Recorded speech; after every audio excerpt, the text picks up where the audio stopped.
여러분 안녕하십니까? 광주 MBC 뉴스데스크입니다. 올해 광주에서는 고등학교 내신 시험지 문제로 두 차례나 시끄러웠습니다. 그런데 광주의 한 고등학교에서 또 시험지 베끼기 논란이 일고 있습니다. 이번엔 출제교사가 EBS 문제집을 베껴서 고3을 앞두고 있는 2학년 학생들이 내신 시험을 다시 봤습니다. 이다현 기자가 취재했습니다.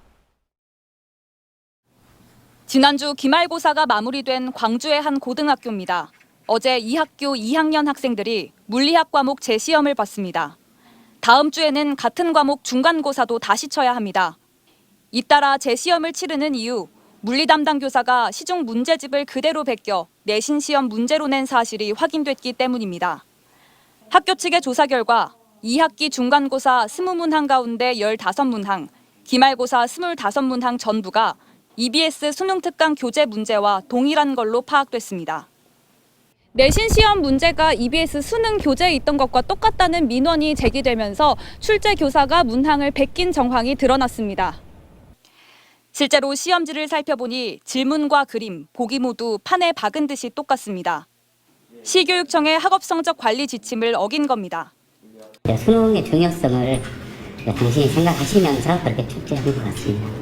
부교재로 선택한 문제지가 아닐 경우에는 그대로 전제하면 안 되게 되어 있습니다. 시험지를 출제하는 과정에서는 이 같은 문제가 드러나지 않았습니다. 2학년 물리 과목을 맡은 교사가 한 명뿐이다 보니 다른 교사와 함께 문제를 내거나 교차 검토를 하지 않았습니다. 과목 선택이 다양화되면서 한 선생님이 한 과목을 이렇게 맡아서 하는 경우가 사실 많아지고 있어요. 그러다 보니까 이제 1인이 지도하고 1인이 출제하는 상황이 지금 많아지고 있다고 보여집니다. 올해 광주 지역에선 내신 시험지 관련 논란만 벌써 3번째입니다. 지난 여름에는 두 고등학생이 교사들의 노트북 컴퓨터를 해킹해 문제를 유출했고, 불과 2달 전에는 다른 고등학교의 한 교사가 문제은행 사이트에 올라와 있던 문항을 베껴서 문제가 됐습니다. 그때마다 광주시 교육청은 재발 방지를 약속했지만 결국 비슷한 일은 다시 일어났습니다. MBC 뉴스 이다현입니다. 퇴직 공무원들의 친목 모임인 광주시 행정동우회의 특혜 경로당에 대해 후배 공무원들이 공직사회에 먹칠하지 말라고 비판했습니다. 현재 광주시 조례에는 행정동우회에 보조금을 지급할 근거가 없는데요. 이를 피해 모든 노인에게 공평히 돌아가야 할 예산이 특정 계층에 쏠리고 있다는 비난이 거세지고 있습니다. 우종훈 기자의 보도입니다.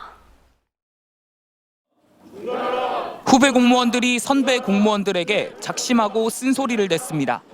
광주시 퇴직 공무원들로 이루어진 행정동우회가 경로당을 자신들의 단체 사무실로 사용해온 사실이 부끄럽다는 겁니다. 꼼수 특혜 지금 당장 중단하라! 공무원 노조는 특혜 경로당이 선거 땐 특정 정치인을 공개 지지하고 이후엔 특권을 누리는 관행의 산물이라며 소수 퇴직 공무원이 공직사회에 먹칠하고 있다고 비판했습니다. 공직사회가 이런 일부 퇴직자들의 이런 특혜와 특권을 방조한다는 것은 우리의 의무를 다하지 못하고 있다고 생각을 해서 퇴직 공직자 단체에 보조금을 지원하려는 움직임은 늘 논란 속에 무산됐습니다. 지난해에도 광주시의회 일부 의원들이 퇴직 공무원과 경찰의 친목 단체인 행정동우회와 재향경우회에 보조금을 직접 줄 수 있는 조례를 만들려 했지만 과도한 특혜라는 반발에 결국 자진 철회했습니다. 시민단체는 지원 근거가 없는 상황에서 경로당 노인들에게 돌아가야 할 예산이 퇴직 공무원과 전직 의원에게 편법으로 주어지고 있다며 광주시와 자치구에 철회를 요구했습니다.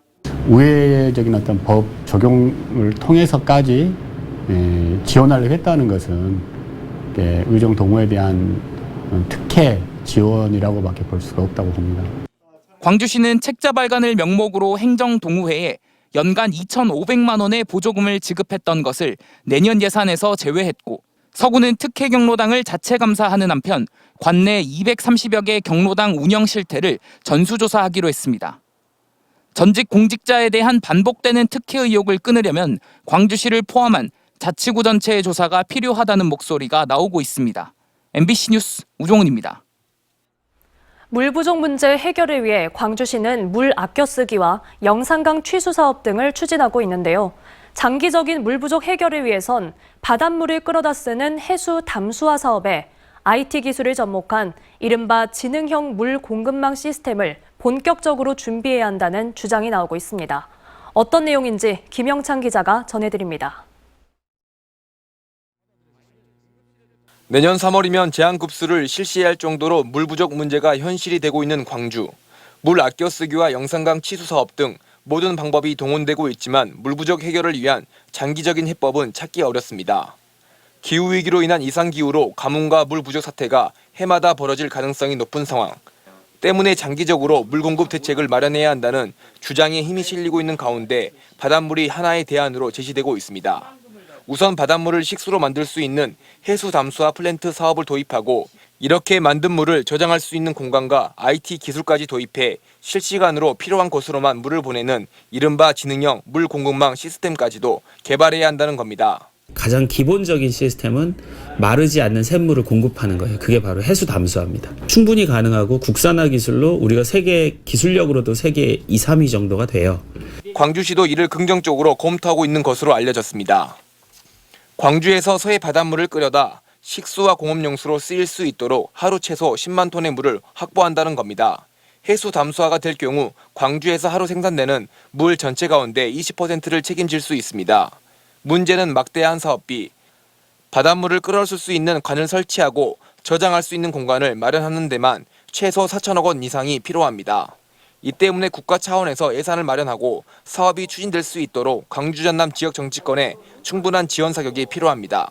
또 하나의 댐을 짓거나 하는 문제보다는 이렇게 과학 기술을 활용한 그런 해결책을 적극적으로 강구하는 것이 정부에 필요하다라고 주장을 하고 있습니다. 물 부족 우려가 이제는 현실이 되고 있는 광주 전남.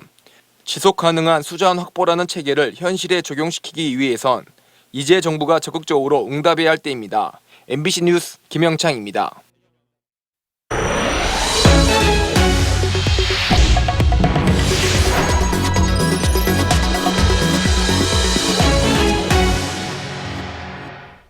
전남 지역에서는 최근 2,000명대의 코로나19 확진자가 발생하고 있습니다. 동절기 계절 독감과 함께 코로나19도 빠른 확산 추세를 보이고 있지만 백신 접종률은 크게 저조한 상태입니다. 보건당국의 백신 접종 독려에 비상이 걸렸습니다. 김주희 기자가 보도합니다. 전남 지역의 코로나19가 계절성 독감과 함께 빠르게 확산하고 있습니다. 어제 자정을 기준으로 코로나19 확진자 수는 여수 304명, 순천 401명, 광양 186명 등을 기록하고 있습니다. 전남 지역의 코로나19 확진자 수는 연일 2천여 명을 넘어서면서 빠르게 확산하고 있는 상황. 보건당국의 코로나19 입가 동절기 추가 접종도 계속되고 있습니다. 초기 바이러스와 현재 오미크론 바이러스까지 두 가지 바이러스를 예방하는 백신입니다. 여러 이상 반응이 있는 경우가 가끔 있어요. 혹시나 접종하고 몸 많이 안 좋으시면 타이레놀 같은 해열제 드시거나 아니면 가까운 의원병원에서 진료 받으시고요. 하지만 2달 넘게 백신 접종이 계속되고 있지만 여수 지역 코로나19 백신 접종률은 현재 10%에 그치고 있고 전남 전체적으로도 13.5% 수준에 불과합니다. 최대 5차례에 이르는 잦은 접종에 대한 피로감, 이상 반응에 대한 거부감 등 때문에 백신 접종을 꺼리고 있는 겁니다. 보건당국은 이번 코로나19 입가 동절기 추가 접종이 감염 위험을 56%나 줄일 수 있고 이상 사례 신고율도 기존 백신의 10% 수준이라며 반드시 추가 접종을 받아야 한다고 말하고 있습니다. 입가 백신을 원하지 않는 경우에는 유전자 제조합 백신인 노바백스나 스카이코비온으로 접종이 가능합니다. 현재 전남 지역 내 코로나19 확진자 수는 91만 1,700여 명. 전남 전체 인구의 절반 가까이 되는 49%가 이미 확진됐습니다. 위드 코로나로 우리 일상은 이제 빠르게 정상을 되찾아가고 있습니다. 하지만 코로나19로부터 온전히 벗어날 수 있기 위해서는 백신 접종에 대한 지역사회의 관심도 더 필요해 보입니다. MBC 뉴스 김주입니다. 강기정 광주시장이 2천여억 원이 삭감된 내년 예산안 심의에 대해 거듭 유감의 뜻을 밝혔습니다. 강 시장은 확대 간부 회의에서 공직자 여러분의 편성 단계에서 예산실과 협의하고 심의 과정에서는 시의회 의원들에게 읍소했을 과정이 눈에 선하다며 심의 의결이 옳지 못했다는 점을 느꼈고 여전히 유감스럽다고 말했습니다. 그러면서 내후년 예산은 내년 초부터 재정전략회의를 통해 새롭게 짜나가고 쪽지 예산, 또 사전 심의 없는 예산 등에 허투루 쓰이는 일이 없도록 하겠다고 강조했습니다. 한편 강기정 광주시장이 내년도 본 예산을 삭감한 시의회를 공개 비판한 것과 관련해 시민사회단체가 비판의 목소리를 냈습니다. 참여자치 21은 성명을 내고 시의회에서 강 시장이 보여준 언행에 실망과 함께 깊은 우려를 표한다며 행정을 이끌어가는 광역자치단체 수장의 태도로 적절한 것인지 묻지 않을 수 없다고 말했습니다. 그러면서 시장의 이런 언행은 시민 대표로서 시 행정을 감시하는 시의회의 역할을 부정하는 반민주적인 가치관과 자만의 태도가 있지 않다면 불가능한 모습이었다고 혹평했습니다. 광주 전남 체육회장 선거에서 전갑수 후보와 송진호 후보가 신임 회장에 당선됐습니다. 전갑수 광주시 체육회장 당선인은 소통과 화합으로 전국 최고의 체육회를 만드는 데 혼신의 힘을 다하겠다고 밝혔습니다. 송진호 전라남도 체육회장 당선인은 체육인이 체육의 중심에서 당당하게 나설 수 있는 전남 체육의 새로운 역사를 만들겠다고 강조했습니다. 부하 직원들에게 갑질을 한 광주 동부경찰서 경찰 간부가 중징계를 받았습니다. 광주경찰청에 따르면 부하 경찰관에게 폭언하고 심부름을 시키는 등 괴롭힘을 저지른 동부경찰서 소속 한 경정이 직급을 한 계급 내리고 3개월 동안 직무 수행이 중단되는 강등 징계를 받았습니다. 태원여객 대표인 이한철 목포상공회의소 회장 사퇴 요구가 확산되고 있습니다. 정의당과 목포시내버스 공공성 강화 대책위원회는 버스 회사 등의 자구책 대신 혈세 지원으로 목포 시내버스가 운영되고 있다며 비판을 이어가고 있습니다. 이한철 대표는 지난 2018년 2월부터 목포 상공회의소 23대 회장직을 맡고 있지만 이딴 시내버스 운행 중단으로 인해 지역 경제에 악영향을 미치면서 시민사회의 사퇴 압박이 일고 있습니다. 광주시와 공군, 국립공원공단이 무등산 상시 개방과 관련한 업무 협약을 체결합니다. 이번 협약식은 방공포대가 업무를 개시한 지 정확히 56년 되는 오는 20일 국립공원 사무소에서 진행됩니다.